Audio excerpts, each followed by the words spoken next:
kasih atas kesempatannya, dan Pak Muli beserta Ibu Bapak dari Dinas Tenaga Kerja dan rekan-rekan dari LKS Tripartit. Kembali ke agenda pertemuan kita hari ini, saya baru paham tadi sesungguhnya bahwa ini persoalan anggaran ini adanya di Dinas Tenaga Kerja.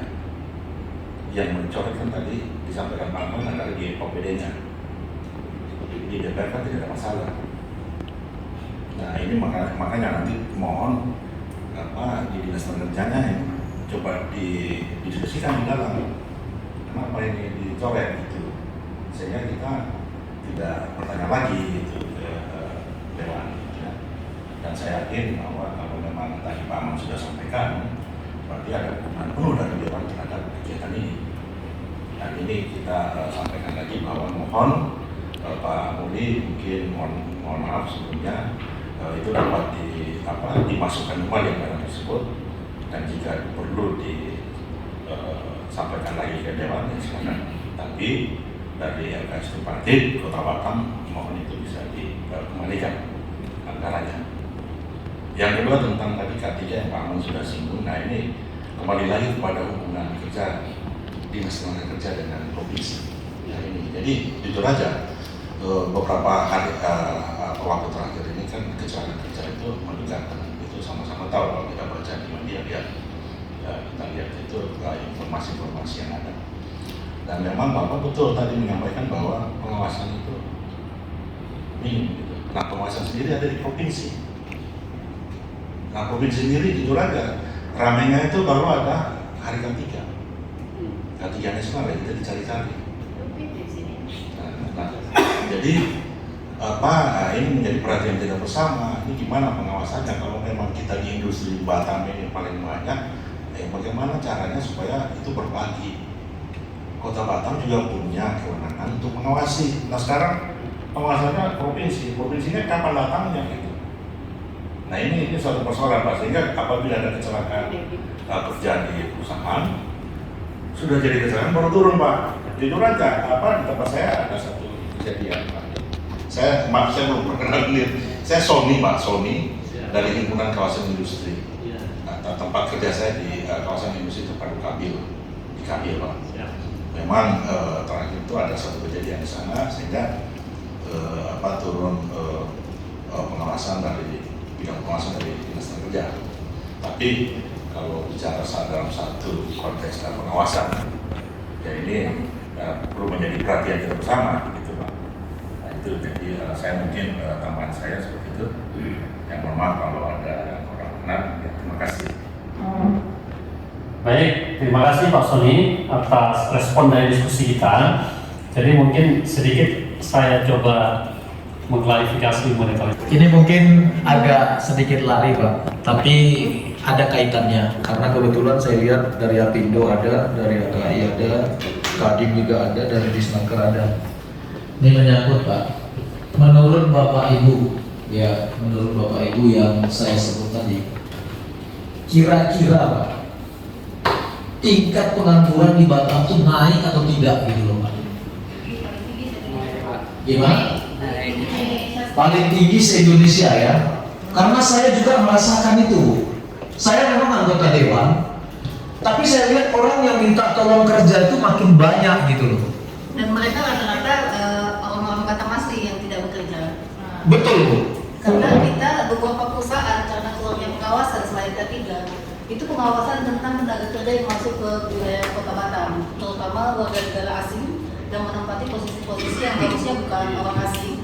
Terus rekrutmen yang dilakukan dari pihak di luar wilayah Kota Batam yang diambil dari Jawa dan di luar Batam lah istilahnya. Dan mereka tenaga ahli sebenarnya bisa dimanfaatkan dari tenaga lokal. Tapi karena kurangnya pengawasan dan pengawasan dari DPRD juga, saya juga tidak paham seperti apa. Jadi banyak tenaga ahli tidak tersalurkan pada tempatnya, akhirnya harus merekrut dari tempat luar dan orang-orang asing menempati posisi-posisi yang harusnya bisa ditempati oleh penduduk lokal setempat. Oke, ini dengan Ibu siapa Bu? Ibu Asnani Pak, dari Sikap Bu, Ibu Asnani, dari LKS ya? Iya. Ya, jadi gini Bu, kenapa saya tanyakan ini? Ini sebenarnya satu diskusi yang perlu kita bahas sebenarnya. Ya? Merasakan. Ya, saya Bu, ya saya udah bilang. saya di Dewan ini Bu, tapi saya bisa merasakan sepertinya tingkat pengangguran di Kota Batam ini makin tinggi nih Bu sekarang. Ya, saya pernah undang tuh Bu, sudah pernah tanya lah ya, apa sebab orang-orang yang di Batam ini Bu, anak-anak Batam, anak-anak lokal ini agak sulit mereka terima untuk bekerja gitu. Itu kebijakan seperti apa sebenarnya yang ditetapkan oleh pihak perusahaan sehingga yang anak-anak lokal ini sulit tertampung Bu. Itu. Nah kemudian mohon maaf Bu, nanti Bu boleh ini ya, karena kita ini sharing nih Pak Bu, ya sebelum kita tutup. Yang kedua, ya kita ini kan kalau mengambil, kalau mereka rekrut nih Bu, ini lewat perusahaan jasa tenaga kerja Bu ya, apa namanya ya, perekrutan. Perusahaannya langsung ke daerah tertentu untuk melakukan perekrutan sendiri. Iya betul. Mereka biasanya kan lewat dari disnaker di daerah asal gitu Bu kan. Mereka rekrutnya ke sana. Kita lewat kampus-kampus di luar. Iya, oke.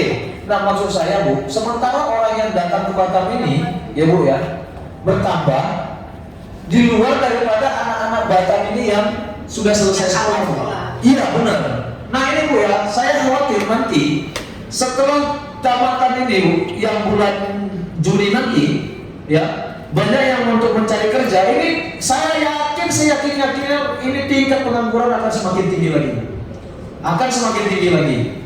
Nah saya nggak tahu apakah bagaimana nanti solusinya yang bisa kita buat supaya mungkin kita mungkin dari DPRD Kota Batam akan coba mengundang ini Bu, HRD dari beberapa perusahaan ya Bu ya, supaya mereka itu bisa fokus dengan tenaga kerja lokal dulu lah Bu.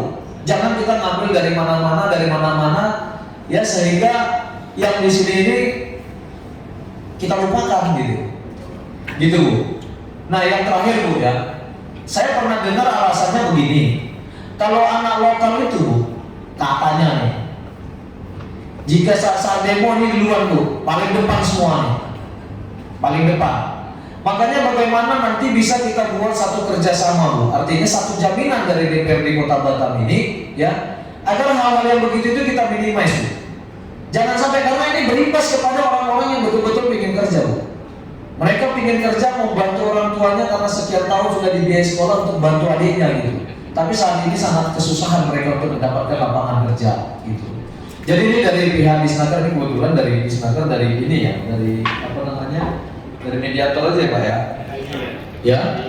Nah ini juga menjadi satu perhatian kita lah Pak, satu perhatian kita, dan saya juga harapkan nanti dari Apindo ya, dari Apindo juga dari Kadin maupun dari HKI ya, kawasan industri ya Pak ya. Ya, ini juga mungkin bisa diindikan Pak, bagaimana kita nanti bisa diskusi masalah ini. Tapi kalau menyangkut yang Ibu bilang gimana pengawasan daripada DPRD, sebetulnya kita ini Bu mau gitu loh Bu, artinya bukan soal mau, kita ini getol untuk mengapakan ini, cuman Bu ya, kadang-kadang dari pihak perusahaan ini yang nggak kooperatif Bu. Itu. Dewan DPRD kan harusnya memang mempunyai kewenangan lebih dibanding perusahaan-perusahaan. Itu kan kata Ibu. Ya kan? Kami kadang-kadang mau kita sidak saja, mau masuk perusahaan itu yang banyak yang nggak mengerti itu di situ Bu. Mau masuk kawasan perusahaan saja, tunggu dulu Pak, kami harus telepon si A, si B, si C.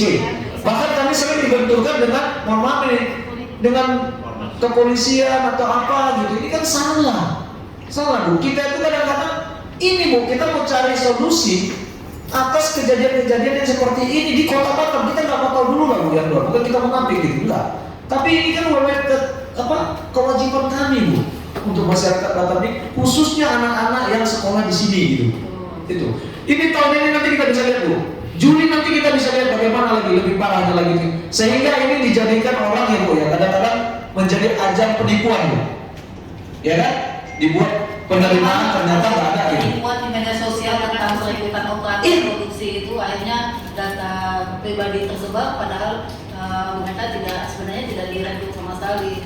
Dan ya termasuk lah Bu, kayak kemarin yang apa bursa kerja. Saya juga nggak tahu hasilnya seperti apa itu.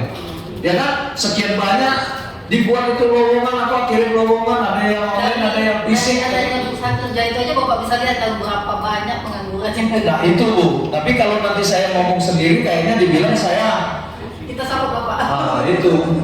Ya, tapi yang pasti saya sampaikan itu juga di sini gitu, biar teman-teman, bapak ibu semua ya juga bisa merasakan kami juga care dengan hal-hal yang begitu. Gitu. Kalau saya sendiri sih concernnya juga pekerja asing itu Pak, harusnya kan memang mereka dimasukkan ke Batam itu untuk mengalihkan skillnya. Ada ya transfer knowledge lah ya Bu ya.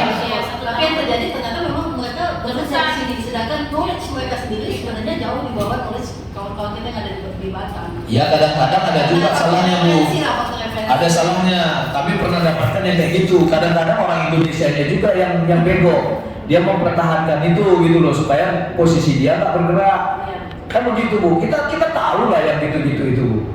Oke ketua, makasih bersaing. sedikit ketua Izin nambahin boleh Pak? Silakan. Sebentar dulu. Tunggu dulu Pak ya, satu. Bu Nina dulu. Izin mumpung ini tadi Bu Nani sampaikan. Saya mau tanya sama Ibu langsung karena ini Ibu dari lapangan langsung ya Bu, saya ingin tanyakan nih. Selama ini alasan dari perusahaan sendiri menerima dari pekerja yang dari luar selain Kota Batam itu apa? Karena memang kemampuan atau keahlian tenaga kerja kita di dalam ini di bawah daripada yang dari luar. Itu saya mau tanya Bu. Atau punya sama tapi nggak tahu ya, mungkin ada referensi atau apa? Apakah sama atau ini bagaimana? Kalau pengetahuan saya dari lapangan langsung itu rata-rata memang referensi dari para tinggi-tinggi. Jadi yang tidak bisa ditolak, artinya dia mau mengajak si A, si B, si C dari luar, akhirnya ditempatkan di posisi di Batam. Padahal sebenarnya posisi-posisi tersebut yang bisa diisi oleh Indonesia. Tapi kita kan beberapa dari orang-orang lokal ini kan agak sulit untuk melawan ke sana. Makanya kita sampaikan dia yang ini tuh maksudnya posisi dari pemerintah yang melakukan penegasan. Kenapa di-hire untuk di posisi-posisi yang harusnya bukan orang asing? Itu asing Bu. Ini saya tanya kali itu oke, saya udah nangkep sampai itu memang ada kita beberapa kali juga sidang waktu itu ketika kita tanyakan kenapa posisi ini seharusnya kan dalam 1 tahun itu ada transfer knowledge tadi dari yang asing ke pekerja kita. Tapi ada sebagian juga tidak menjalankan itu sehingga ini. Yang maksud saya Bu tadi yang untuk tenaga kerja lokal kita yang di Batam ini, apakah kemampuan atau keahlian anak-anak kita di sini itu di bawah standar dari yang dibutuhkan sehingga perusahaan harus ambil dari luar Batam? Kalau saya sendiri pribadi itu fresh graduate dari sekolah langsung masuk ke Pak ini bekerja, artinya pekerjaan sebagai operator produksi yang paling bawah di level perusahaan itu bisa ala biasa saja, artinya siapapun didudukan di situ dikasih training sebentar mereka bisa bekerja, artinya tidak memerlukan keahlian khusus kecuali posisi-posisi tertentu dengan status boleh. Tapi kalau operator produksi saya rasa anak-anak Batam sudah termasuk anak-anak yang dari TK mereka sudah berbahasa Inggris, artinya mereka bukan lebih tinggi harusnya daripada daerah-daerah lain yang sekolahnya masih mungkin di SMP baru mengenal bahasa Inggris. Jadi anak-anak kita juga kompeten ya? Iya betul. Bu, ya, saya mau nambahkan Bu. Ya, tapi kalau Ibu nggak percaya nanti Ibu boleh tes. Kalau soal mutu,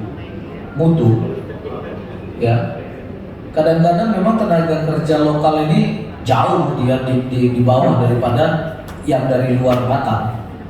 Ibu nanti boleh tes Bu. Saya nggak tahu kalau ada dari sini yang dari apa namanya kayak dari Tunas Karya nih, ya Bu ya. Itu kadang-kadang Bu, orang yang mau minta kerja itu kita tes. Saya sering tuh Bu, mau minta kerja misalnya operator, betul operator. Nanti kita tanya kali-kali saja Bu, 7 kali 9 pun dia nggak tahu. Itu taman-taman SMA SMK Pak Bu. Bapak Ibu boleh cek nanti, bener nggak yang saya bilang nih? Saya dari 10 Pak yang saya tes, ya bisa 6-7 yang gagal Pak, itu kali-kali. Padahal Bu, mereka itu kan waktu mau mengikuti ini kan, itu kan matematika dasar Bu, ya kan? Dan itu dibutuhkan Bu. Contoh misalnya untuk kota ini misalnya, kalau kota ini berisi handphone contohnya Bu, kalau ke sini misalnya ke samping ini dia 10, ke sana ke belakangnya dia 5 contohnya, ya kan? Ini tingginya Bu, misalnya 4. Ini kan sebenarnya kan udah bisa ketahui isinya nih Bu. Kita tinggal 4 kali 5 kali 10 kan begitu Bu, ya kan? Tapi mereka memang nggak bisa Bu, nggak bisa. Bapak Ibu boleh tes, Bapak yang baju biru udah ketawa, bener nggak Pak kira-kira? Ya, nanti boleh dicek Bu. Pak. Itu kadang-kadang kekurangannya. Berarti tahap pendidikan di level di Kota Batam yang kurang Pak, standar pendidikannya. Saya bilang kurang Bu, saya bilang kurang. Berarti dia kayak rantai gitu, dari akar masalah sampai ke atas akhirnya bermasalah semua. Ya mungkin poinnya kita dulu biar tidak melebar kemana-mana. Mungkin kita ini kan materi tambahan, kita fokus kepada persoalan kenapa kok tenaga kerja lokal kita ini kurang bisa diakomodir oleh perusahaan-perusahaan yang ada di Kota Batam. Tadi secara faktual Ibu menyampaikan bahkan pekerjaan yang basisnya tidak membutuhkan kompetensi yang lebih saja, masih banyak perusahaan yang mengambil tenaga kerja dari luar. Ini kan menjadi persoalan. Memang di satu sisi harusnya kita bisa memproteksi itu, bahwa perusahaan harus lebih mengutamakan tenaga kerja lokal itu bisa diserap oleh perusahaan ketika dia membutuhkan tenaga kerja dalam konteks yang tidak berbicara terkait dengan kompetensi ya. Karena kalau kita bicara tentang kompetensi, maka ini PR kita semua sesungguhnya untuk perusahaan yang membutuhkan pekerja-pekerja yang punya skill gitu ya. Maka Komisi 4 itu sering mendorong agar pelatihan-pelatihan di Snaker ini harusnya punya konektivitas yang baik dengan seluruh perusahaan yang ada di Kota Batam, sehingga mengetahui persis kebutuhan pekerja yang bagaimana, yang kualifikasinya itu sesuai dengan yang diminta oleh perusahaan. Ketika dia sudah mengidentifikasi itu semua, oh perusahaan A ini butuhnya skill yang begini, perusahaan B skill yang begini, maka kita persiapkan tenaga kerja lokal kita itu dengan apa?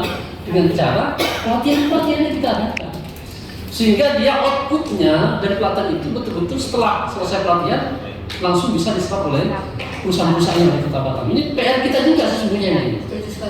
Walaupun memang, mohon maaf, kondisi anggaran yang terbatas yang diberikan oleh tim CAP di Komisi itu terbatas, kami di Bangga di DPRD, di Komisi 4 setiap tahun memberikan tambahan anggaran untuk pelatihan-pelatihan itu.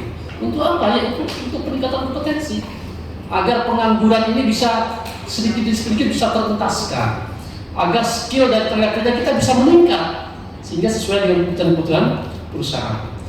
Tapi dalam konteks yang lain, yang tadi itu yang khususnya tenaga kerja yang bisa diisi dengan tidak punya kompetensi, artinya tadi operator produksi misalnya kan, itu kan harusnya bisa. Namun aturan internasional itu tidak boleh melakukan pembatasan itu. Apa namanya, International Labour Organization itu tidak boleh kita memproteksi bahwa harus tenaga kerja lokal saja yang harus diambil.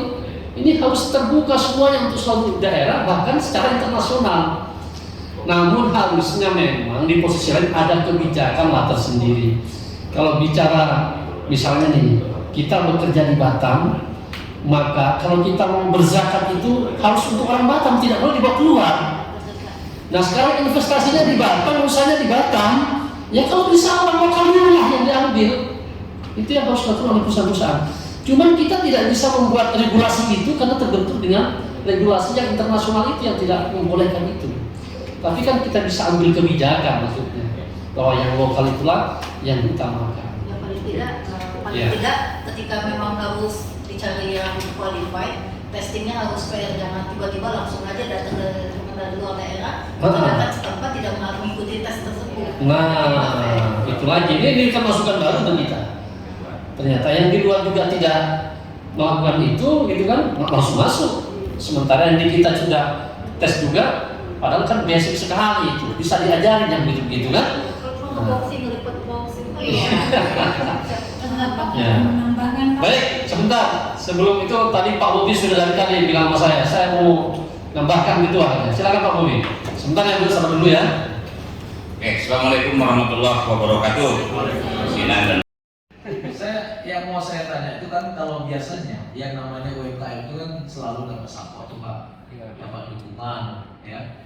Nah ini kalau yang Bapak Ibu sampaikan tadi, ya kalau saya sih bilang ini kan menyangkut UMKM ini kan ranahnya kan dari pusat Pak. Nah kemudian untuk UMKM ini kan, nah ini juga kita mau tahu Pak, sebetulnya UMKM ini bidangnya apa gitu, komoditasnya apa?